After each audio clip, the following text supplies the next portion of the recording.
3장 15절부터 24절 끝절까지 같이 읽기로 하겠습니다. 구약 성경 4페이지입니다. 창세기 3장 15절부터 끝절까지 같이 읽습니다. 내가 너로 여자와 원수가 되게 하고 너의 후손도 여자의 후손과 원수가 되게 하리니 여자의 후손은 내 머리를 상하게 할 것이요 너는 그의 발꿈치를 상하게 할 것이니라 하시고 또 여자에게 이르시되 내가 네게 잉태하는 고통을 크게 더하리니 내가 수고하고 자식을 낳을 것이며 너는 남편을 사모하고 남편은 너를 다스릴 것이니라 하시고 아담에게 이르시되 네가 내 아내의 말을 듣고 내가 너더러 먹지 말라 한 나무 실과를 먹었은즉 땅은 너로 인하여 저주를 받고 너는 종신토록 수고하여야 그 소산을 먹으리라. 땅이 내게 가시덤불과 엉겅퀴를 낼 것이라. 너희 먹을 것은 밭의 채소인즉 내가 얼굴에 땀이 흘러야 식물을 먹고 필경은 흙으로 돌아가리니 그 속에서 내가 취함을 입었음이라. 너는 흙이니 흙으로 돌아갈 것이니라 하시니라. 아담이 그 아내를 하와라 이름하였으니 그는 모든 산자의 어미가 됨이더라. 여호와 하나님이 아담과 그 아내를 위하여 가죽옷을 지어 입히시니라. 여호와 하나님이 가라사대 보라 이 사람이 선악을 아는 일에 우리 중 하나같이 되었으니 그가 그 손을 들어 생명나무 실과도 따먹고 영생할까 하노라 하시고 여호와 하나님이 에덴 동산에서 그 사람을 내어 보내어 그의 근본된 토지를 갈게 하시니라. 이같이 하나님이 그 사람을 쫓아내시고 에덴 동산 동편에 그룹들과 두루도는 화영금을 두어 생명나무의 길을 지키게 하시니라. 아멘. 할렐루야. 우리 창세기 3장을 오늘 잘하면은 마치게 되겠습니다.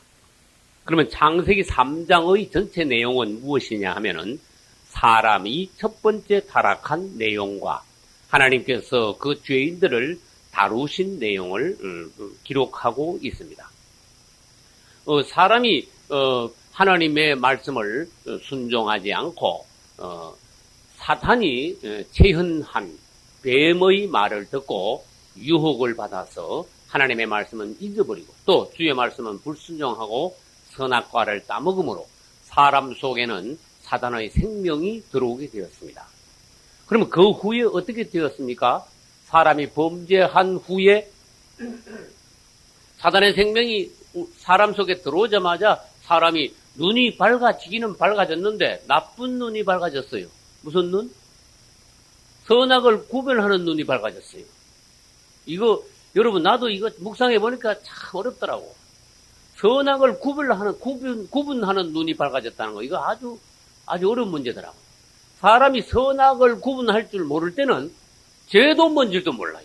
아주 희한한 일이에요. 그러면 아주 쉬운 말로 해봅시다. 애기들은요, 선악이 뭔 줄도 몰라. 죄가 뭔 줄도 몰라. 미워하는 것은 뭔지, 사랑하는지 뭔지, 그냥, 애기들은 아무 그 감각이 없어. 거기에 대한 감각이. 그런데 아이들이 크면은 뭔가 감각이 있기 시작해요. 그 애들이 죄가 뭔지 모를 때, 또 부끄러운 게 뭔지 모를 때는 애들은 죄를 지을래야 지을 수가 없어요. 그런데 선과 악이 무엇인지, 죄가 무엇인지, 잘하고 잘못하는 건 무엇인지, 이러면 엄마 아빠한테 혼나는지, 칭찬 듣는지 알기 시작할 때부터 사람은 죄를 짓기 시작하더라. 이거 아주 우리 묵상을 많이 해봐야 될 일이에요. 우리는 죄에 대해서 몰랐으면 좋았는데 선악과를 먹음으로 말미암아 선과 악에 대해서 알게 됐어. 어떤 게 선하고 어떤 게 악한지. 선악을 구별할 수 있는 눈이 생겼어요. 모르는 게 나을 뻔했는데.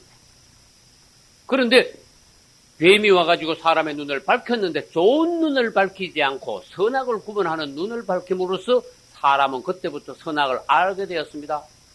그래서 선악을 알게 되니까 선한 일만 한 게 아니라 악한 일도 하게 되었습니다. 아주 이상한 논리죠. 사람의 역사가 그래요.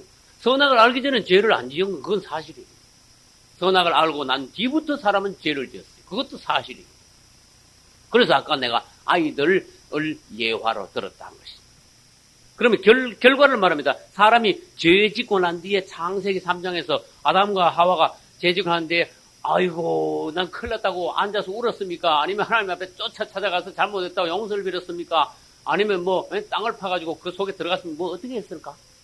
제일 처음에 한 행동 1번 예? 그렇죠. 숙지를 가린 뭘로? 무화과나무 잎으로 가리고 아주 딱 중요한 부분만 딱 무화과나무 잎으로 가리고 두 번째 뭐 했다? 나무 숲 속에 숨었다. 그러면 질문합니다. 왜 그 세상에 많은 거 다 놔두고 왜 무화과나무 잎으로 가렸을까? 그게 뭐 제일 쉬우니까요. 그래 말하면 될까요? 그럼 성경에 왜 사람이 죄 짓고 난 뒤에 첫 번째 한 행동 무화과나무 잎으로 치마를 엮어서 가리는데 그게 뭐를 의미합니까? 이렇게 우리는 여기가 신학교니까 그걸 물어줘야 돼. 또 우리가 여기서 공부를 하고 나가면은 초신자들이 그걸 물어요. 왜 하나님이 선악과를 안 만들었으면 안 따먹었을 텐데 그걸 왜 만들어가지고 사람이 따먹겠습니까? 사람이 선악과를 먹고 난 뒤에 무화과나무로 엮었는데 그게 무슨 뜻입니까? 뭐 무슨 뜻은 무슨 뜻이요? 엮고 입었지. 그러면 그렇게 대답하면 안 되는 거예요. 그 사람이 무화과나무 잎으로 엮었단 말은 자기가 뭔가 자기의 노력으로 자기의 방식으로 자기의 부끄러움, 수치, 죄를 가리려고 뭔가 시도한 걸 말해요. 맞죠? 그럼 우리는 죄인이야. 이거 다시 말할까요? 내가 죄인인데 내가 어떻게 잘하면 이 죄를 벗을 수 있을 거야. 이런 뜻이야 지금. 그게 통하는 말일까? 안 통하는 말이에요. 또 다시 말해봅시다. 무화과나무로 나무를 치마를 해가지고 입었는데 그게 한 3년 갈까? 그 치마가 하루만 가면 끝이야. 바싹 말라가지고 뽀송뽀송. 그렇죠? 나중에 나무 잎퍼레가 바삭바삭 아침에 해가 입으면 저녁에는 바삭바삭 해가지고 턱 건드리면 없어지잖아. 그게 무슨 말인데 사람은 아무리 자기 노력으로 자기 수치를 가리려 해도 가릴 수가 없다. 그거 세상 말로 하면 눈 감고 아웅이다. 그래서 오늘날 우리가 죄인인데 어떤 사람들은 꼭 지금도 무화과나무로 엮어가지고 자기 죄를 가리려 있는 그런 행동을 하는 사람들이 있다. 따라서 선행. 선행을 뭐 많이 하면요, 죄를 사함받는 같은 그런 사고방식을 가지고 있는 사람이 있어. 따라서 고행. 고행이 뭔지 아시는 분? 그렇죠. 고행. 막 그래가지고, 여러분, 불교에 가면 불교도 고행이 있어요. 불교도 고행이 있고, 선도 하면서도 고행도 하고, 천주교도 가면 고행이 있어요. 로마 바티칸 시티 알죠? 거기 가면 계단이 아주 많은 계단이 있나 봐. 1000몇백 개나 되나 봐. 거기를 고행한다면서 무릎팍으로 기어 올라갔다가 기 내려오고 그래. 그걸 고행이래. 그러나 여기가 피가 철철 나면은, 뭔가 그 고행을 통해서 자기 죄가 씻기는 것이 그런데 그거 다 헛거야. 다 한일이에요. 선행은 착한 일을 많이 하면 내가 천국 갈 것 같이. 예? 내가 죄인이니까. 예? 이렇게 생각하는 거야, 사람은. 내가 죄인이니까 많은 내 몸을 쳐가지고 하나님 앞에서 많이 낮아져가지고 내가 고생을 그나마 하나님 불쌍히 봐줘가지고 나를 뭔가 구원하시지 않을까. 하나님이 아니고 이런 사람들은 하나님도 아니야. 신이야. 그냥. 어떤 신이 이런 개념이란 말이에요. 그 다음에 무슨 사업, 좋은 사업을 많이 하면 예를 들어서 교육 사업이라든지 사회 봉사라든지 그 다음에 의료 사업이나 봉사라든지 이런 거 있죠. 복지, 이렇게 다 이제 복지에 다 들어갑니다. 좀 뭉뚱거리면. 이런 걸 많이 하면은 뭔가 이거에 공로에 의지하여서 공로. 다른 말 해볼까요? 공덕에 의지하여 뭔가 내가 구원을 받지 않을까. 이게 지금 내가 설명하고 있는 게 뭔데요? 이게 뭐야? 아까 뭐라 그랬어? 그게 무화과나무 잎풀이야. 이게. 무화과나무 잎으로 내 죄를 가리고, 죄가 가리면 죄인이 아니잖아. 그죠? 또 이런 걸 함으로써 내 죄를 좀 사함받고, 그죠?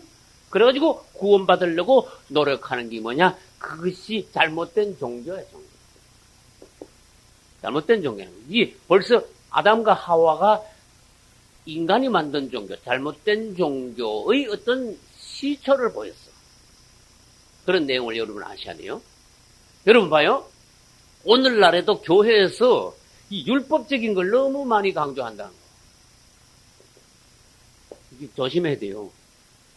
여러분, 목사는 사람들에게 성경 말씀을 가르치는데 차원이 높은 차원에서 가르쳐야지 꼭 뭐 대학교 교수가 강연하듯이 초중, 고등학교 도덕 선생이니까 뭐 도덕 시간에 가르치듯이 그런 수준으로 가르치면 안 돼요.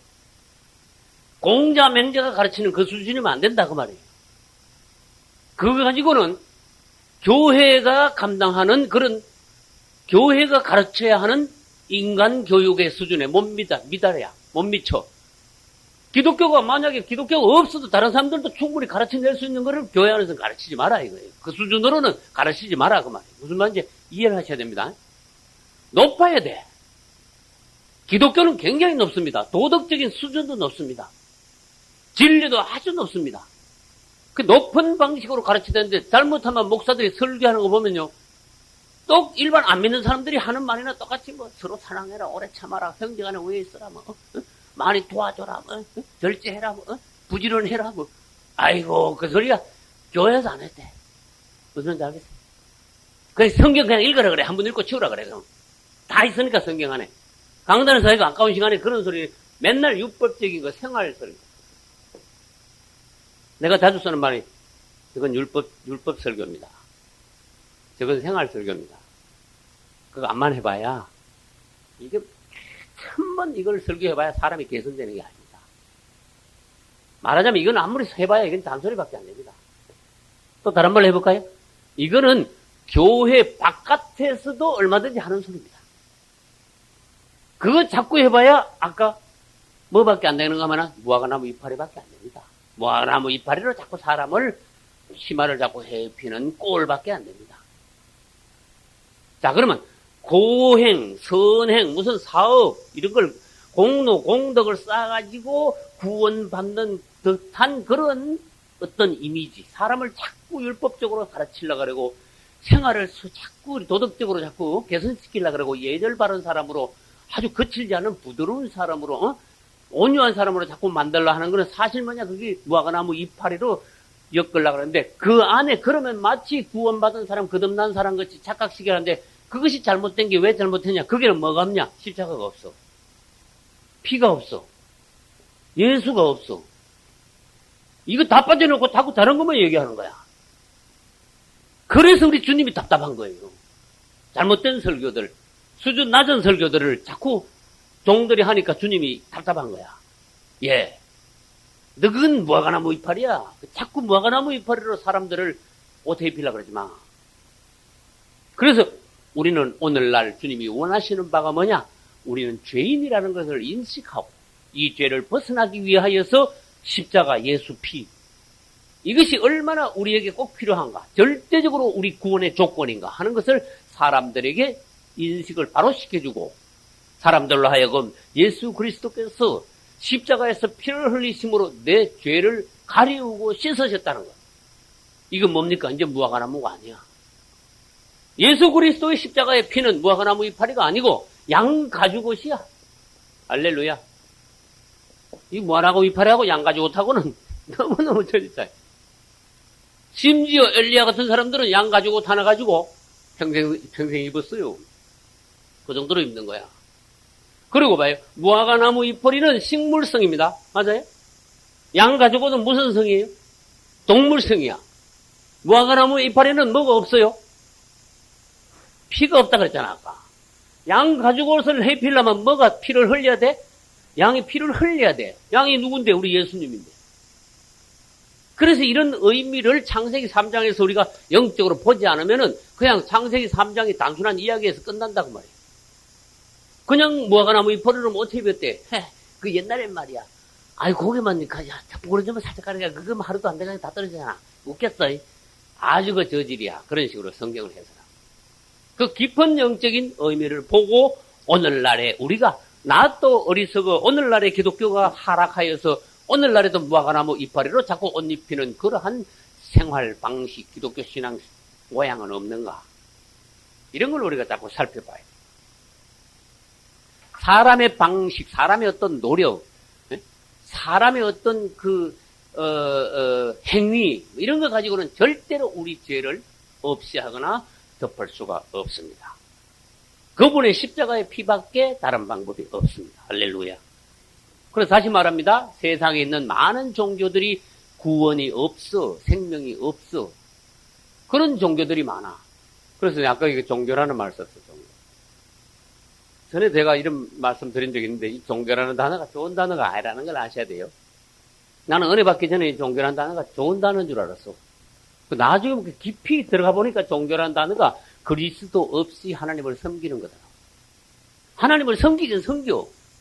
따라서 유대교가 어디 하나님 안 섬겼습니까? 하나님 앞에 욕했습니까? 유대교가 하나님 율법을 어겼습니까? 아니지요. 유대교가 안식일을 어겼습니까? 너무 잘했습니다. 유대교. 하나님을 막 최고로 섬겼어. 하나님 막 제일, 하나님 그러면 막 껍벅이야. 그런데 희한하지. 하나님을 섬긴다면서 유대교 안에는 구원이 없어요. 유대교 안에는 생명이 없어요. 죽은 종교예요. 요가지 마귀가 하나님이 있는 듯 하면서도 그 안에 구원이 없는 종교를 만들어 놨다니까. 요거 마귀가. 또 내가 말해볼게. 카톨릭이 하나님을 모릅니까? 성경이 없습니까? 떡 부러지게 하는 것 같아. 제일 경건한 것. 세상에서 종교 중에 제일 경건한 것 같은 종교가 카톨릭이야, 보면.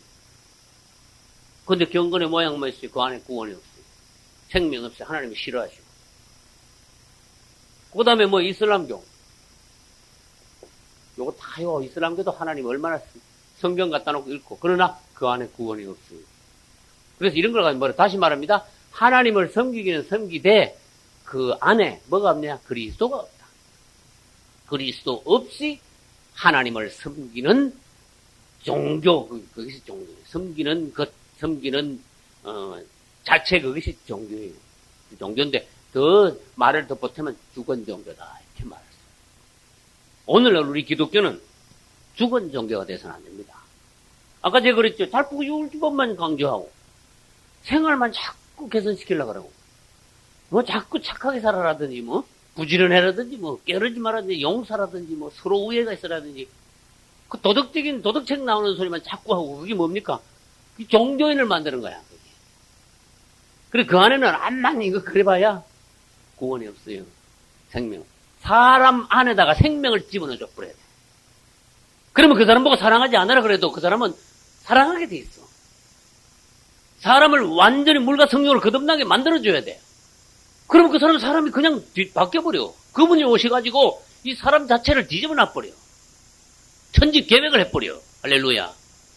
그러면 율법적인 설교 할 필요가 없다니까. 당신 부지런해라. 당신 착해라. 도덕질 하지 마. 그런 소리 뭐 할라 해. 사람을 확 뒤집어 놔버리면 그리스도인을 만들어 놓으면은 예수 그리스도가 그 사람 안에 있으면 어떻게 돼요? 자동적으로 그리스도의 사람, 그리스도를 닮은 사람, 성령이 그 안에서 역사하시는 사람이 되는 거야. 할렐루야. 근데 예수도 없이 십자가 피도 없이 자꾸 이것만 하니까 사람을 종교인을 만드는 거야. 무화과나무 이파리로 자꾸 옷을 해야 되는 거야. 그리고 우리가 창세기 3장에 왔으니까 이 부분을 절대적으로 가장 깊이 통렬한 상태로 이 기독교의 상태가 어떠다는 것을 아주 통분한 상태로 이 상황을 보지 않으면 우리는 종의 눈이 없는 겁니다. 지금 현재 이 기독교 상황이 어떠하다는 걸 알지 못하면 종의 자격이 없는 겁니다. 하나님의 마음을 알아야 돼요. 이제 우리는 속죄 구원을 위해서는 반드시 예수의 피가 필요하다는 것을 압시다. 할렐루야. 그럼 창세기 우리 3장 15절부터 읽었는데 3장 15절이 대단히 중요한 거예요. 사람에게 하나님께서 구원의 약속을 하셨어요. 그래서 성경에서 처음 나온 복음이다. 이렇게 말하셨어요. 죄 짓고 난 뒤에 무서워서 숨었죠. 무서워서 숨었는데 하나님이 오시가 대부분 사람에게 심판하셨습니까? 심판하지 않았어요. 마귀는 심판하셨지만 사람에게는 사실 그 죄를 다루시기는 다루셨지만은 복음을 선포하셨어요. 사람에게는 오셔가지고 좋은 말씀을 하셨지 나쁜 말씀을 하시지 않았어요. 이게 뱀을 심판하시기 위하여 오셔가지고 어떤 말씀 하시는가 하면 3장 15절에서 세 단어가 나옵니다. 여자, 뱀, 후손. 이런 단어를 여러분들이 잘 아셔야 돼요. 뱀, 여자, 그 다음에 후손. 이런 단어가 나오는데 이것을 잘 여러분들이 상기하셔야 돼요. 뱀은 이제 마귀입니다. 요건 알아요. 그럼 여자가 뭐냐? 이걸 또 알아야 돼요. 창세기 3장 15절을 우린 다시 보고 말씀을 나눕시다. 내가 너로 여자와 원수가 되게 하고, 너가 이때 마귀, 뱀이, 맞죠? 내가 너로 여자와 원수가 되게 하고, 그 다음에 너의 후손도 여자의 후손과 원수가 되려. 그러니까 뱀과 여자는 원수지간이다. 그 다음 아버지 어떤 동네에서 어른들끼리 원수지간이니까 그 자식들까지도 또 원수지간이 됐다. 그런 식이 됐어. 여자의 후손하고 뱀의 후손도 또 밑에 가서도 또 원수끼리다. 그 다음에 여자의 후손은 뱀의 머리를 박살낼 거고, 뱀의 후손은 뭐 여자 후손은 뭘? 뒤꿈치만 한번 깨물고 말 것이다. 그 정도야. 뒤꿈치 한번 깨물면 따끔하고 만다. 그런 뜻이야. 근데 여자의 후손은 뱀의 머리를 깨버린다. 그러니까 이것을 하나하나 해석해 보겠습니다. 내가 너로, 내가는 하나님께서 너로 뱀, 마귀로 하여금 여자와 원수가 되게 하겠다. 이때 여자는 하나님의 백성의 총칭이에요. 이걸 잘 아셔야 돼요. 하나님의 백성의 총괄, 하나님의 모든 백성들, 그런 뜻이. 그러면 봅시다. 무슨 말인가 하면은 누구든지 하나님의 백성만 되면은 그 사람은 자연적으로 누구하고 원수지간이다. 마귀와 원수지간이다. 무슨 말인지 알겠죠? 우리가 예수 믿으면 자정적으로 원수가 생겨. 아주 일을 가는 원수가 생겨, 우리하고. 마귀는 우리하고 아주 철천지 원수가 돼. 그래서 완전히 원수지간이니까 뭐가 벌어지냐? 전쟁이 벌어지는 거야. 천국 들어가는 그 순간까지 우리는 마귀하고요, 끝까지 전쟁을 했죠. 그래서 이 전쟁에서 이기는 자는, 이겨야 우리가 천국을 차지하게 된다. 그럼 다시 말합니다. 뱀은 마귀고, 여자는 하나님의 백성 전체고, 그 다음에 뱀의 후손, 여자의 후손, 그랬어요. 뱀의 후손은 그 사탄을 따르는 자들, 사탄을 따르는 백성들. 그 다음에 여자의 후손은 하나님을 따르는 백성들, 그런 뜻이에요. 그리고 여자 자체가 이제 하나님의 백성들의 총칭입니다. 그 다음에 특별한 단어가 있어요. 여자의 후손 중에서 하나님의 백성 전체가 여자의 후손이지만은 여자의 후손은 1인칭, 단수 여자의 후손일 때는 예수님을 말해. 할렐루야. 예수 그리스도는 여자의 후손으로 나셨습니다. 그분은 남자의 후손이 아니고 여자의 후손으로 나셨습니다. 그래서 이 창세기 3장 15절에는 단순하게 말하면 뭔가 하면은 뱀이 하나님의 백성들을 죄인되게 하였으니까 여자의 후손 중에 예수 그리스도께서 앞으로 나셔서 뱀의 머리를 깨뜨릴 것이다. 그러나 뱀 너는 여자의 후손, 즉 예수 그리스도 발 뒤꿈치를 잠깐 한번 깨무는 그 수준밖에 되지 않을 것이다. 주님이요 잠깐 사망하시다가 금방 올라오셨죠. 발 뒤꿈치 깨무는 수준밖에 안 됐어. 그러나 사단은 예수님이 오심으로써 머리가 박살난 거야. 그래서 하나님의 아들이 나타나신 것은 마귀의 일을 뭐하려 함이라? 멸하려 하심이라. 그분이 오심으로 사단의 나라가 완전히 흔들렸어. 그분이 오심으로 마귀는 막 진동하기 시작했어. 사단의 나라는. 그래 귀신들도 예수님 보면 뭐라 그래요? 벌벌 떨어 그냥 귀신들도. 그전에는 지 나라였어. 예수님 이 땅에 오시기 전에는요 완전히 지 왕국이었어. 지가 꽉 잡았어 사람을. 근데 예수님이 나타나자마자 사단의 나라를 막 벌벌 떨리기 시작한 거야. 저 먼 데서 예수님 오시니까 벌써 귀신이 벌벌 떨고 그냥 먼 데서부터 그냥 팍 납작 엎드릴 뻔해. 귀신이 예수님을 뭐같이 알아본다? 귀신같이 알아본다. 예수님을. 귀신이 예수님을 귀신같이 알아봤어. 근데 요즘 사람들은요 귀신들 때문에 영 못한 사람들이 많아. 예수님을 전혀 못 알아본 사람이 너무 많아. 그래서 주님이 원수의 나라에 대하여 어떤 존재이시구나 하는 것을 우리는 알 수가 있어요.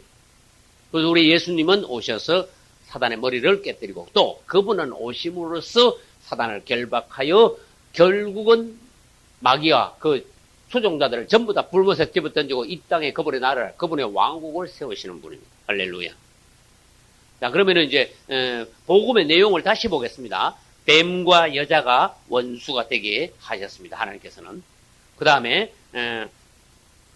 여기서 여자란 누군가 하면은 하나님의 백성들의 총체라 그랬고, 그 다음에 여자의 후손이란 단수로 말하면은 예수 그리스도라고 하셨습니다. 여기서 설명을 조금 더 붙여야 됩니다. 여자의 후손. 한번 써보겠습니다. 여자의 후손. 우리 성경은 쉬우면서도 굉장히 어려운 그 깊이 있는 단어들이 굉장히 많아요. 여자란 단어가 굉장히 쉬운 단어고, 후손이라는 단어도 아주 쉬운 단어예요. 그런데 이 여자의 후손이라는 말 자체는 너무 깊은 말씀이야. 아주 오묘한 말씀이야. 그래서 세상에 이런 단어를 띄우면 쉬운 단어인데, 이 붙여놓으면 도무지 이거를, 세상 사람들은 박사의 박사도 이걸 해설할 수 없는 단어가 돼버려요. 여자의 후손이 무슨 말입니까? 그럼 남자의 후손은 뭡니까? 이래 되는 거야, 또. 그 도무지 설명을 못하는 단어. 깊이 있는, 놀라운. 여자의 후손은 우리 예수님이에요. 그래서 여자의 후손, 반대는 뭐라 그럴까? 누구의 후손? 남자의 후손. 다시 말해서 우리는요, 남녀가 결혼하여 자녀를 낳습니다. 그러면 자녀가, 사람이 생기는 원인은 뭔가 하면 남자의 정자 플러스 여자의 뭐예요? 난자 이러면 사람이 돼. 근데 우리 예수님이 희한한 분이요. 남자를 없애버렸어. 우리 예수님이 나실 때는.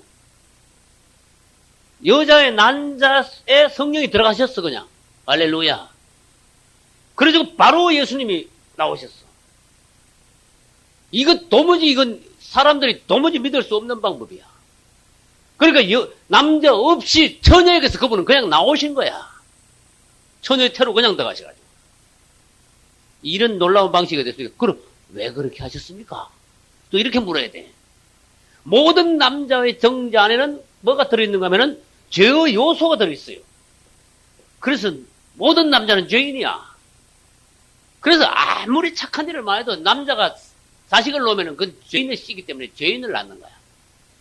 그래서 우리 예수님은 남자 없이 여자에게서 태만 빌려 육을 입고 바로 이 땅에 오심으로써 죄를 모르는, 죄와 상관없는 분으로 그분은 오신 거예요.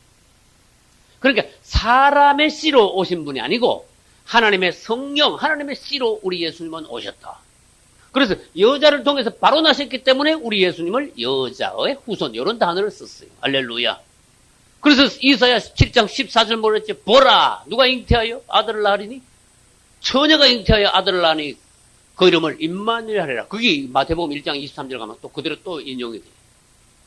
그럼 마태복음 1장 23절에는 뒤에다 가가지고 이를 번역한 그 요까지 또 붙여졌어. 하나님 우리와 함께 계시다 함이라. 영어로 하면 God with us 이렇게 됩니다. 하나님이 우리와 함께 계신다. 그래, 하나님이 우리와 함께 계시기 위하여 오신 분이 누구냐? 임마누엘, 예수님이 그분이시다. 그런 해석이. 그래서 그 마태복음 1장 23절을 잘 읽으면 예수님이 누구신가? 우리는 더 깊이 알 수가 있습니다.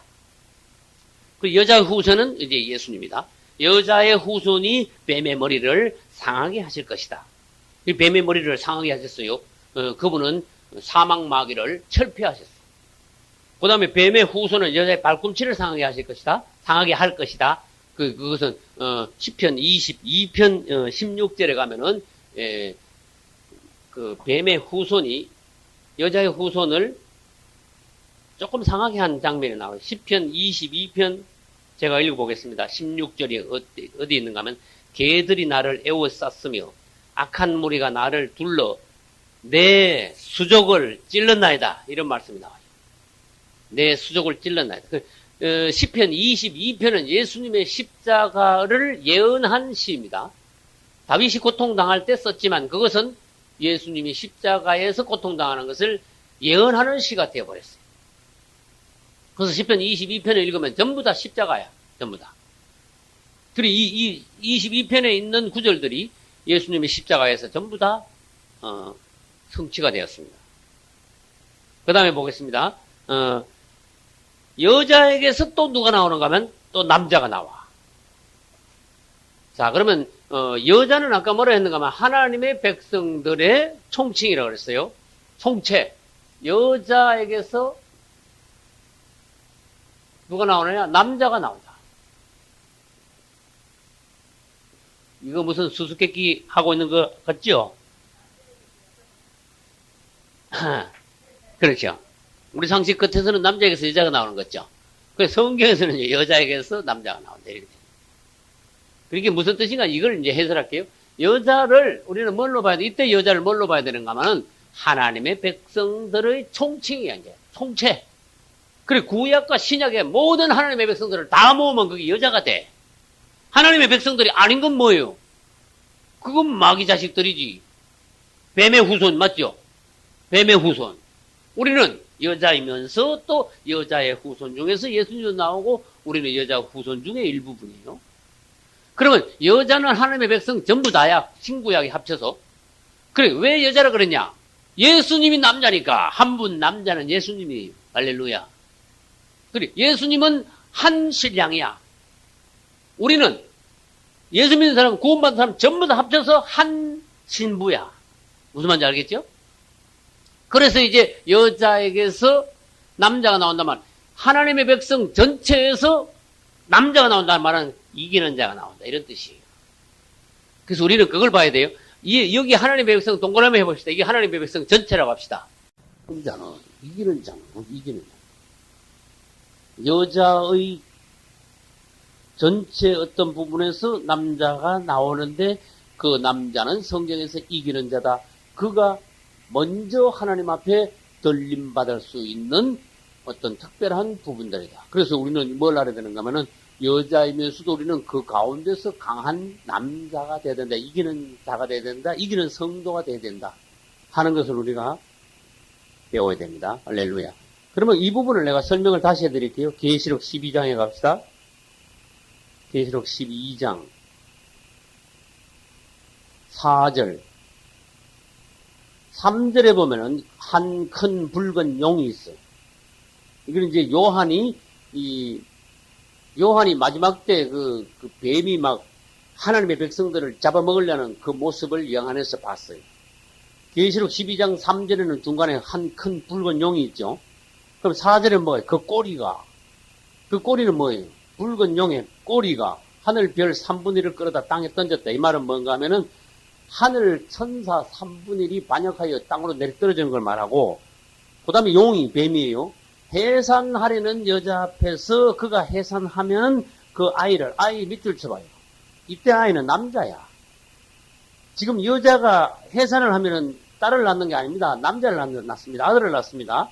그 아이를 삼키고자 하더니, 그렇게 마지막 때 보면 막 마귀가 막 하나님의 교회 안에서 강한 부분들, 이기는 성도들, 아주 믿음이 좋은 성도들만 골라서 잡아먹으려고 아주 호시탐탐 노리고 있는 장면을 사도 요한은 봤어요. 그리고 난 뒤에 이 여자가 아들을 낳을까 안 낳을까? 어디 가만히 있을까? 예? 5절. 예. 여자가 누굴 낳았어요? 아들을 낳으니 이는 장차 뭘로? 철장으로. 그러면 철장으로 만국을 다스리는데 이기는 자 기입니까 아닙니까? 이기는 자는 하고 요한계시록 2, 3장에 가면은 철장으로 질그릇 깨뜨리다 하리라 하는 거, 그 이기는 자 그 연결되죠.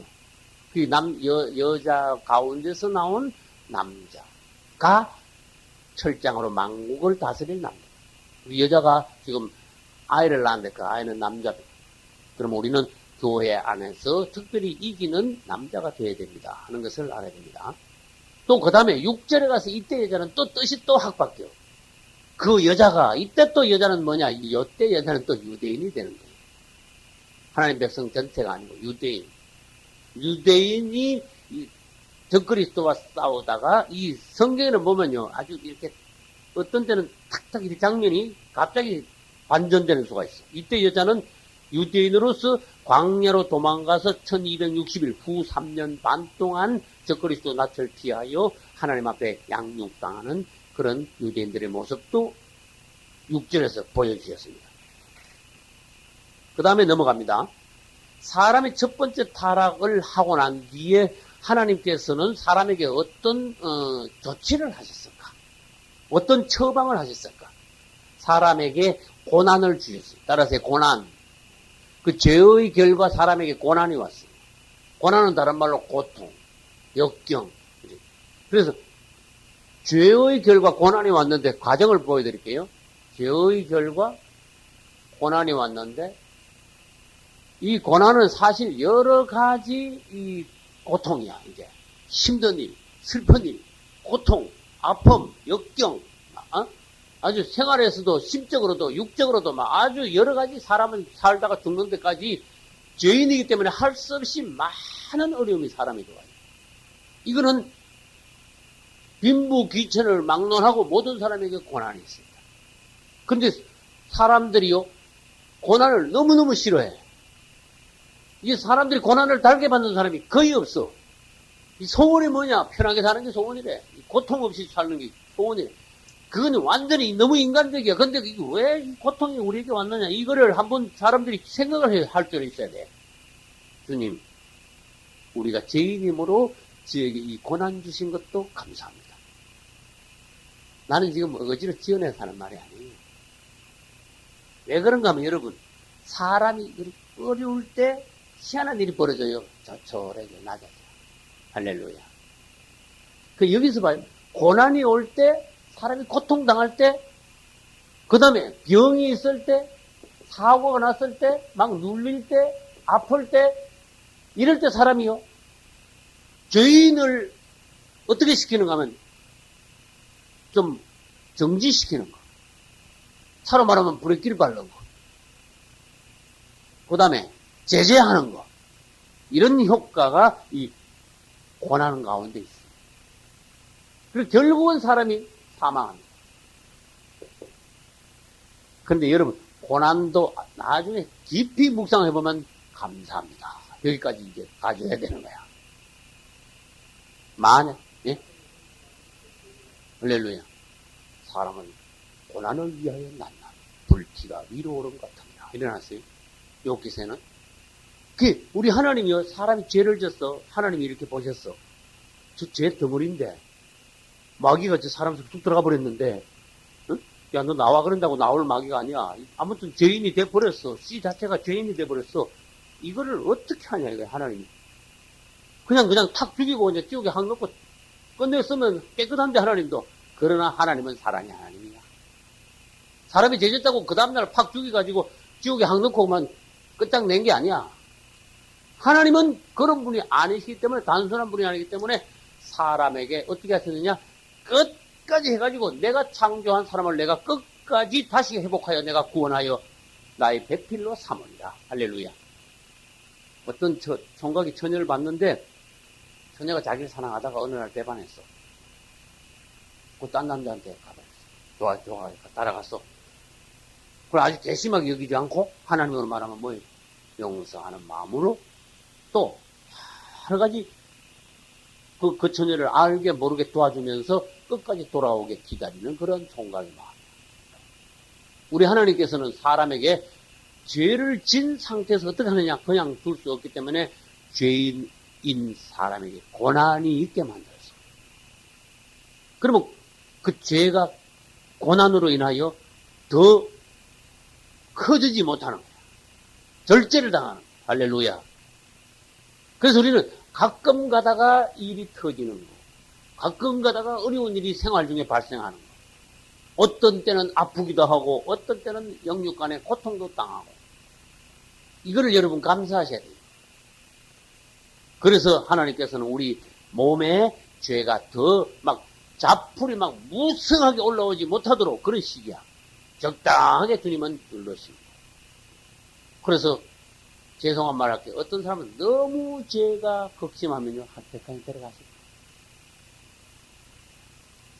그냥 조금 더 놔두면 구원까지 못 받게 생겼거든. 구원받은 상태에서 어떤 선 넘기 전에 그럼 데려가지 버릴 경우도 있어요. 근데 해석을 우리 마음대로 하면 안 됩니다. 제가 만약에 하나님 데려간 거 아니냐 이런 식으로 하면요, 잠잠 죄시켜야 돼요. 우리는 하나님의 아이기 때문에 평가를 함부로 하면 큰일 나는 거야. 입이 방정 맞으면 안 돼. 그냥 따라서 주여, 주여 하면 되는 거야. 주여, 주여. 벌써 나불나불 하다가는 죄가 되는 거야. 전혀 너무 아니야? 이러다가. 그래서 하나님께서 오늘날 우리에게 뭔가 죄 있는 우리에게 고통을 주시는 거예요. 감사합니다. 감사합니다. 그게 사람이요, 막, 그냥 혼자 천방지축으로 막 까불다가 하나님이요, 딱 아프게 해가지고요, 중환자실에 눕히면요, 눈물이 쫙 나는 거예요, 갑자기. 제가 쏙 빠져나온 거예요. 회개가 되는 거예요. 할렐루야. 탁 천방지축 하다가 아들한테 사고 나면요, 고만 간이 덜커덩해가지고 탁 주저앉았어요. 말하자면 영 안에서 하나님 앞에 항복을 합니다. 나는 내 체험상 그래요. 우리 아이들 앞에는요, 하나님 앞에 굉장히 회개적인 거야. 주님께서 더 나를 낮추시고 내 자신을 돌아보게 하시고 이 모든 일을 환경을 통해서 주님이 나를 다시 점검케 하시고 만지심을 감사합니다. 할렐루야. 다윗이요, 다 고생할 때 걔 절대로 안 지었어요. 근데 왕 되고 난 뒤에 왕궁에 올라가지고 채우라고 하면 그때 죄졌어. 죄가 언제 오는가 한번 봐요. 다윗이요, 평생 사울한테 쫓겨다녔으면 죄 하나도 안 졌습니다. 복을 하죠. 근데 완전히 이건 너무 사람이 편하고 너무 올라가니까 그 죄가 딱 찾아와 버린 거예요. 그건 다윗만 그런 게 아니잖아요. 우리 사람 체질을 하나님이 너무 잘 아셔. 그래서 난 성경 읽다가요, 희한한 거 다 봤어.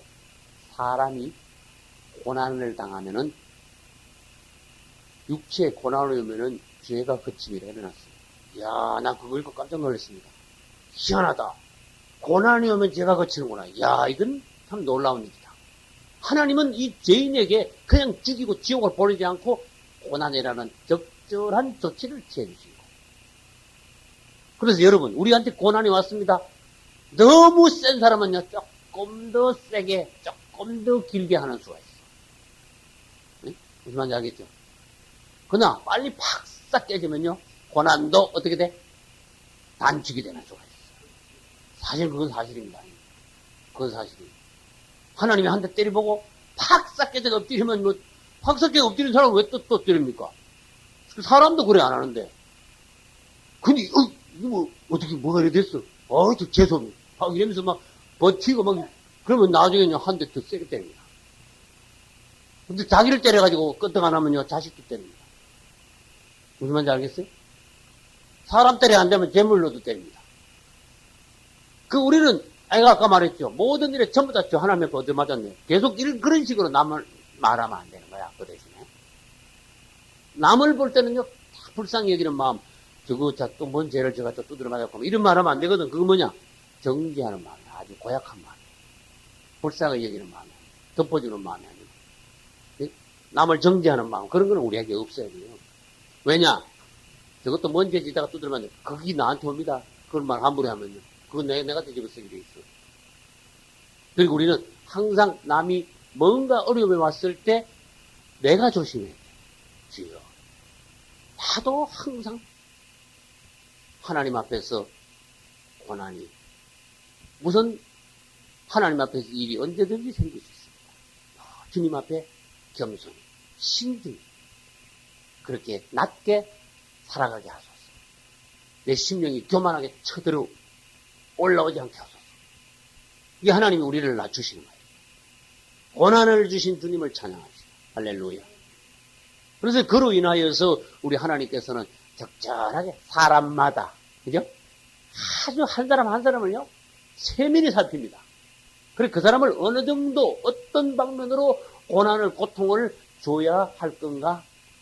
하나님은 아주 적절한 처방을 하셔가지고, 환경 가운데 여러 환경을 통하여 적절하게 고난을요, 배치시켜요.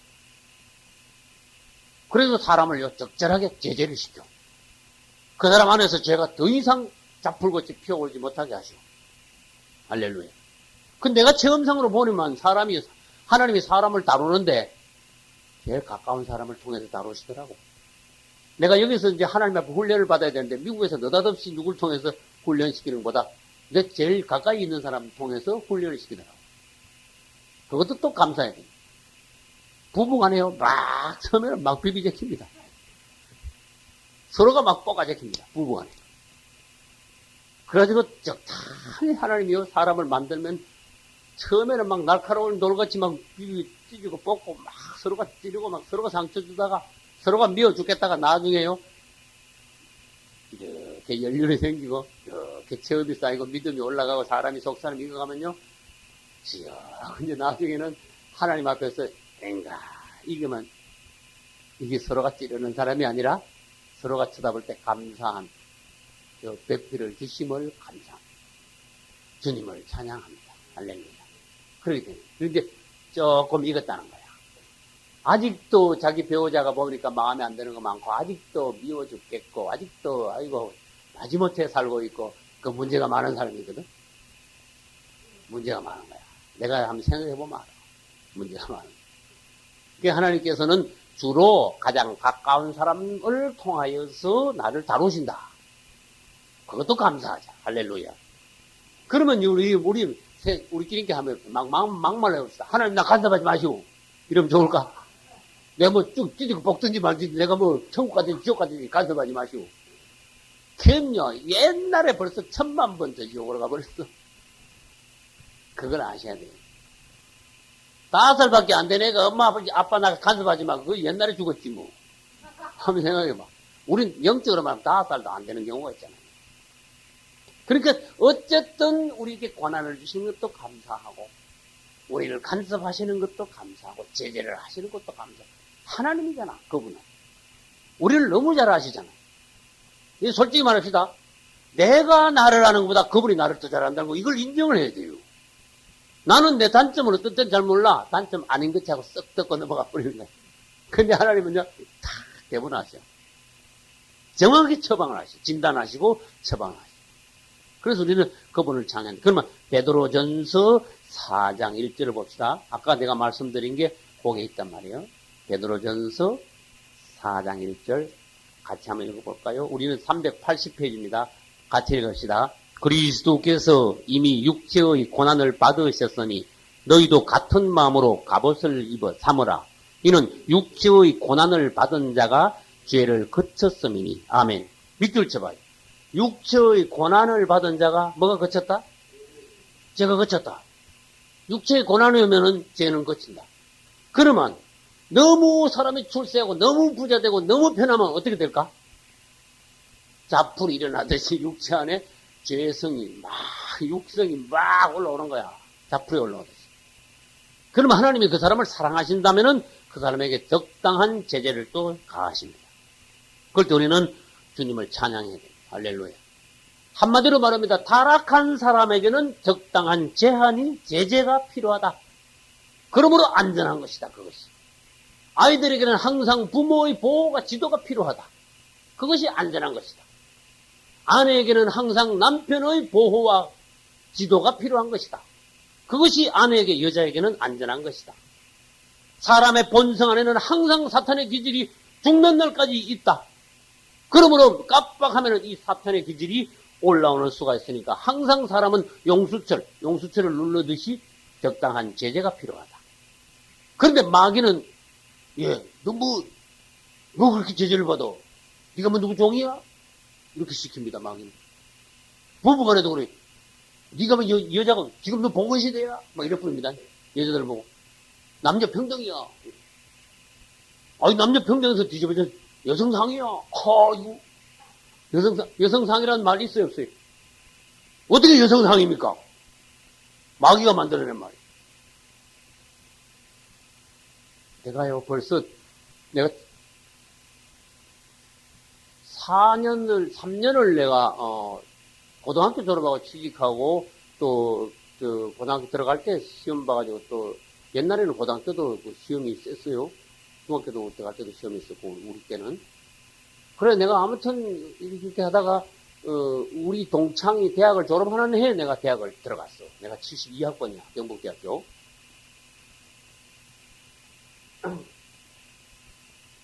그런데, 조금 이따 이야기해드릴게요. 우리가 지금 무슨 얘기 하려고 그러는가 하면은, 해방, 자유, 독립, 사람이 이런 것을 너무 누리려고 그러면 안 된다는 거예요. 왜? 왜 그렇죠? 이게 죄성이, 악성이 너무 막 올라오는 거예요. 그렇죠? 그래서 하나님께서는 우리에게 뭐를 주셨는가 하면은 양심을 주셔야지고 안에서는 양심으로 누립니다. 바깥에서는 환경을 통해서 사람을 통해서 여러 가지 조건들을 통해서 우리를 제재시킵니다. 그러므로 인해서 우리가 우리 안에 악성, 죄성을 누르시는 하나님. 우리는 그것을 이제 감사해야 돼요. 하나님께서 나를 제재하시는 것을 내가 말해요. 또 부부간에도 서로가 제한받음을 우리는 그거를 감수해야 돼. 말하자면 제한받는 걸 감수해. 그래서 옛날에 벌써부터 여자들이 계몽주의 사상이다, 현대주의 사상이다 이래가지고 남자한테 구속 안 당하려는, 말하자면 남자를 머리로 생각 안 하는 그런 사상들이 팽배하기 시작했단 말이에요. 그러나 하나님의 성경 말씀은 바뀌지 않아요. 그래, 남자가 머리고 여자가 머리가 아니라는 것은 뭔가 하면은 영적으로 말합시다. 그리스도, 그분이 우리의 머리다. 그것을 세상에서 부부간에 그것을 세상에서 뭐요? 예표로 육적인 땅에서의 일은 하늘에서의 그림자. 맞죠? 육체적인 일은 영적인 일의 어떤 예표 맞죠? 예. 그래서 아까 내가 이야기하는 건 뭔가 72년도에 내가 친구들이 졸업할 때 내가 1학년 입학했어. 그때 내가 그때 문학을 좋아해가지고 글을 썼는데 학교 그 신문 학교마다 대학교 가면 신문이 있어요. 기자가 나한테 와가지고 글 하나 써주시오. 제목이 제목을 아주 가져와가지고 나보고 글을 써달래. 근데 제목을 받아볼 게 얼마나 웃기는 제목인지 알아? 여성 상위 시대.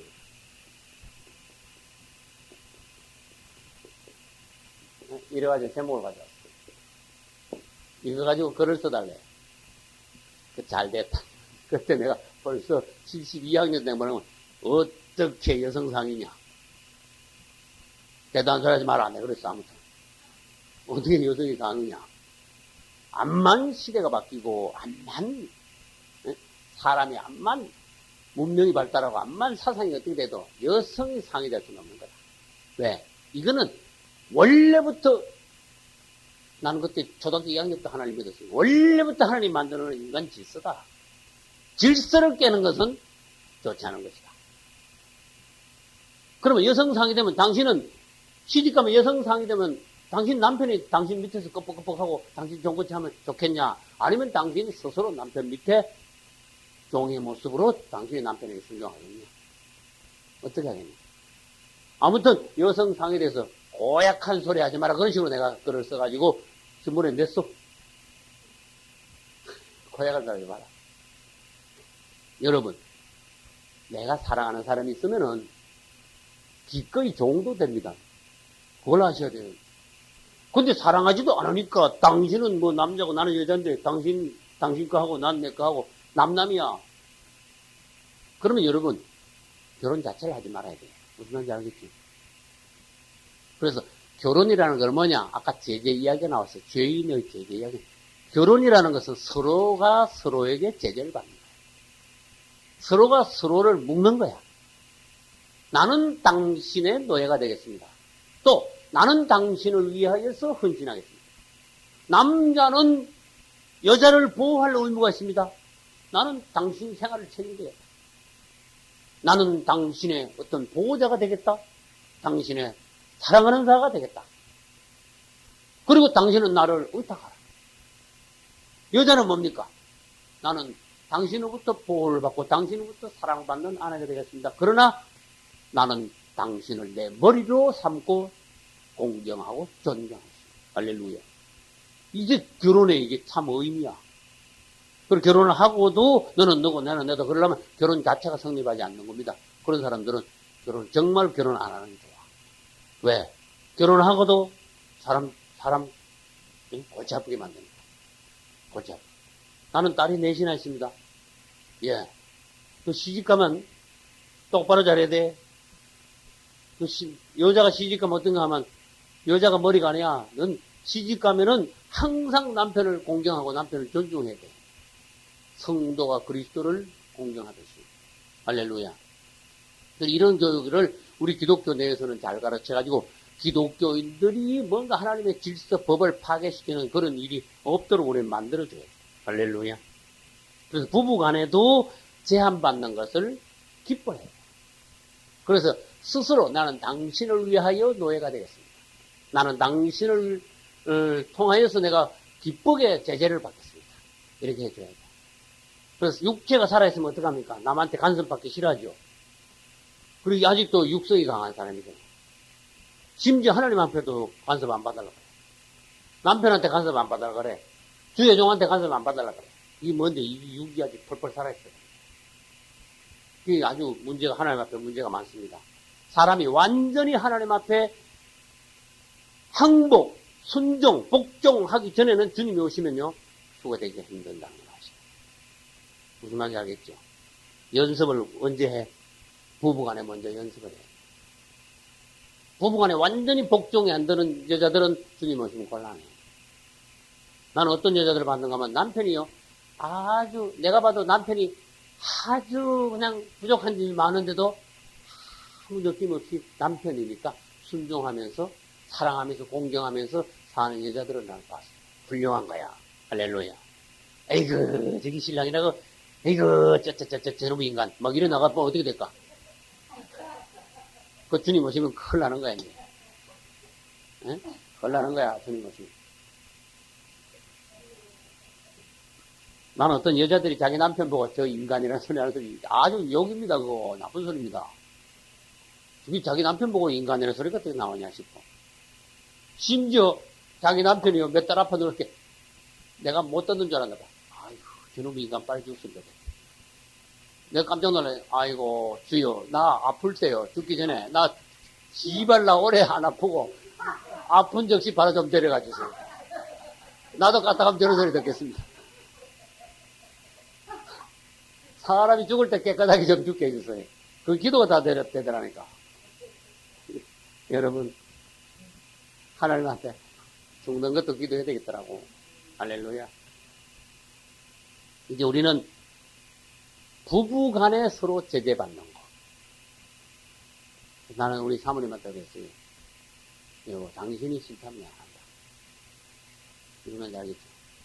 난 당신한테 그래도 당신 의사를 존중하겠다. 주님 앞에 그랬어요. 주님, 저는 제 부인이 싫다고, 제 사모가 싫다면 저는 안 하겠습니다. 그러나, 여보, 당신 하나님께 책임을 져야 돼. 주의 종인데, 남편이. 주의 종이 뭘 하라는데 당신이 반대해가지고 하나님이 일이 맡겼다면 그건 심각한 일이다. 당신이 내가 하는 일에 뭔가 반대를 하려면 충분히 기도하고, 하나님의 마음으로 뭔가 나한테 조언을 하는 것이 좋아요. 내가 싫다고 그냥 싫어하고, 그지? 이건 뭐예요? 인간적으로 반대하는 거죠. 그래, 어쨌든 인간적으로 반대하든, 기도 많이 하고 반대하든, 적게 하고 반대하든, 난 당신이 싫다면 안 한다. 왜? 일단 가정이 평화로워야 된다. 난 당신하고 원수가 되기 싫다.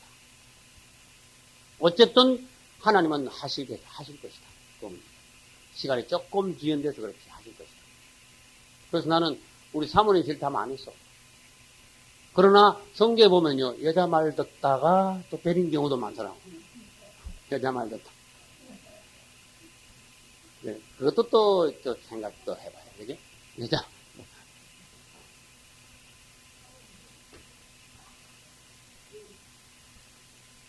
주님이 오셔가지고요, 제일 먼저 남자를 다루신 게 아니라 여자를 먼저 딱 다뤘어요. 무슨 말인지 알겠어요? 여자를 먼저 다뤘어요. 여자에게 크게 잉태한 고통을 더하여 이랬어요. 그러니까 거기다 크게란 단어가 있으니까 여자 중에서 여자가 당하는 제일 큰 고통은 잉태와 해산이야. 이걸 알아요. 이렇게 마귀가 뭐는가 하면 요즘 여자들이 지까지 마 그래버린 거야. 하나님이 내려주신 이 잉태와 해산을 통해서 여자들이 큰 비밀이 있다는 거 몰라. 구원에 이른다는 거 이걸 몰라. 이야, 이것도 비밀이야. 희한하죠? 성경에 그런 단어가 다 있다니까. 그게 못했어요. 여자들이 시집가서 잉태와 해산의 고통을 겪고 자녀를 기름으로써 하나님의 법칙에 순종하여 구원으로 가는 길이 거기에 있다. 그런 여자에게 하나님이 구원의 길로 인도하신 거예요. 나 시집 안 가. 그 제일 그 힘든 거 그거 난 뭐하노? 그래? 시집 꼭 가야 돼? 그래? 가긴 가지. 그럼 애기 안 낳아. 또 이래버렸어. 그게 하나님의 법칙을 정면으로 그냥 거절해버린 거야. 요건 마귀가 만들어 놓은 거야. 여자를 다루시는데 여자는 그 하나님의 다루심에 순응하는 게 뭡니까? 예, 맞습니다. 저는 이런 다룸을 받아야 됩니다. 죄인으로 말하면 뭐예요?